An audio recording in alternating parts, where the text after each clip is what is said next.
Hey guys, this is my latest project. This is a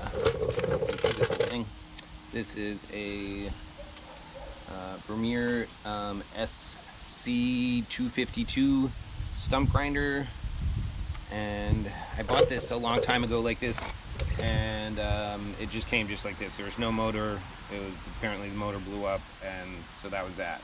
So I had planned to put a Wisconsin VH4D motor on this, which is like a 30 horsepower motor, and it's a 4-cylinder. It's a big motor. It's a lot bigger than the one that was on here, but similar horsepower though. But obviously the Wisconsin's a 4-cylinder and just a cast iron motor.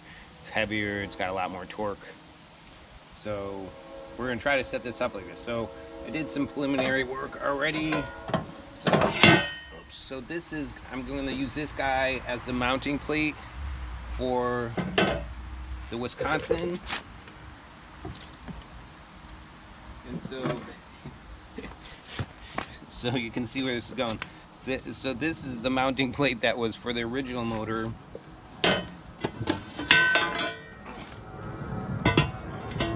And this sat right here.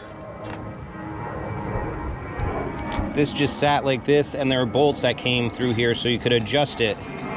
So you could put tension on this belt over here. And so I took the bolt out here, and then this guy was mounted here. So this was a bolt for the other side. So I took this off,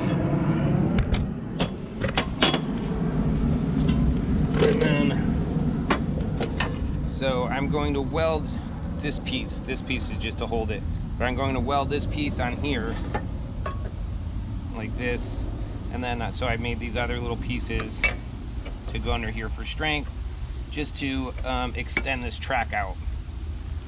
And then this, well, actually this is the piece I'm going to put on. Oh, so I put this, I know this looks kind of weird, but this is a piece. I started with a piece like this, but I wanted a piece like this, so when you weld it back on, you're kind of like welding it on different angles and stuff, and you're not just putting a weld straight down, because you put a weld straight down, it kind of creates a place where things might want to break.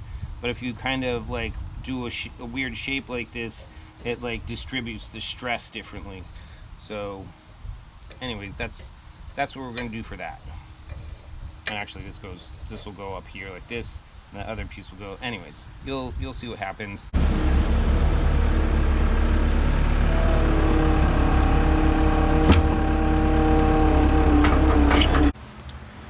This pallet is super sketchy, and so I'm glad it made it over here. I was a little concerned about that.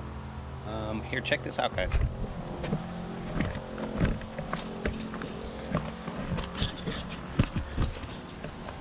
It has 13.6 hours on it.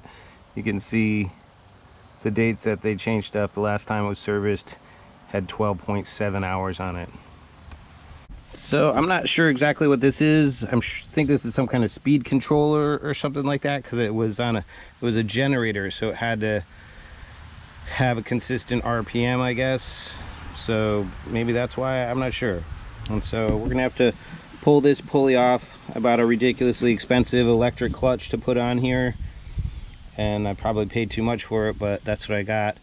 And so unswipe some of the tin off of this. We'll take that off the other motor, and then I had swiped that little piece off of there. So we're going to change this one over to electronic ignition too.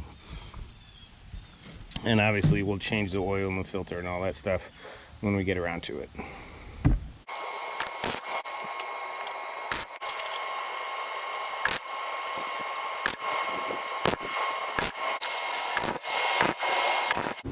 All right. So I think we've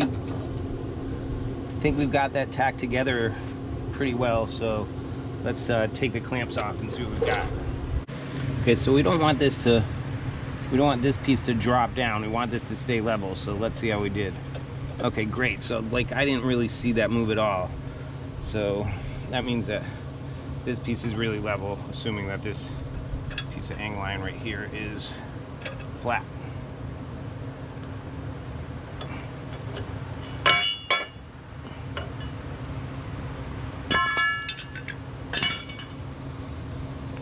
So now we need to just weld all this in carefully because we don't want to overheat it too much and have it warp. So we're just gonna weld it, let it cool a little, weld it, let it cool a little.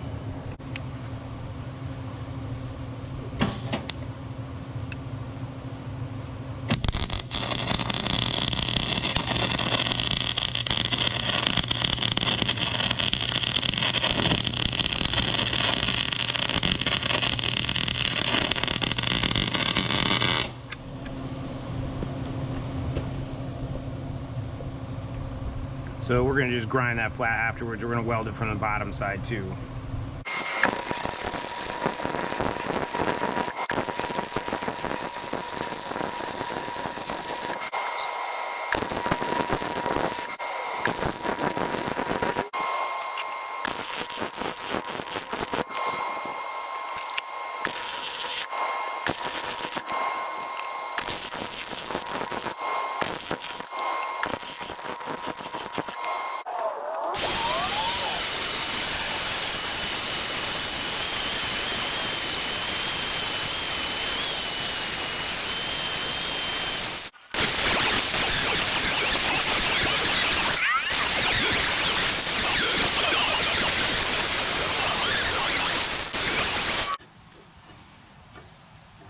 There's a little rock, but nothing that I'm concerned about.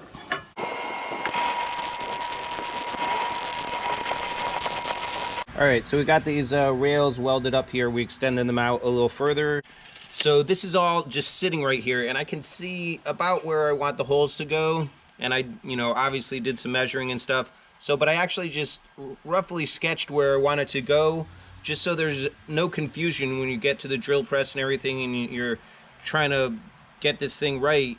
You don't end up doing it on the opposite side. Like sometimes you measure here and then you drill on the other side by accident or something like that. So if you just, it doesn't have to be perfect. Just like sketch about how you want it, and then when you get to the drill press, there's no confusion on it. All right, so we got all the holes drilled, and so I decided to knock it down to 7/16. And so these are new ones because the old ones are 7/16. The ones that are on the machine are 7/16. So I just thought I'd try to match it up best I could.